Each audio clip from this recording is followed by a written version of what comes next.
কে, M, B এবং টির মান অনেকেই জানে না। চলুন দেখে নেওয়া যায় এগুলোর মান কত। 1K সমান 1000, 10K সমান 10,000, 100K সমান 1 লক্ষ,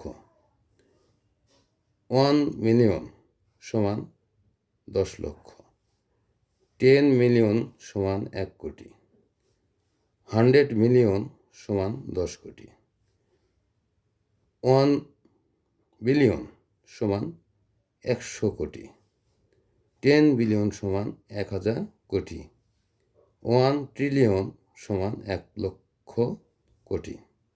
অর্থাৎ কে এখানে কে হাজার হিসাবে ধরা হয়েছে, এম হচ্ছে মিলিয়ন, বি হচ্ছে বিলিয়ন, টি হচ্ছে ট্রিলিয়ন।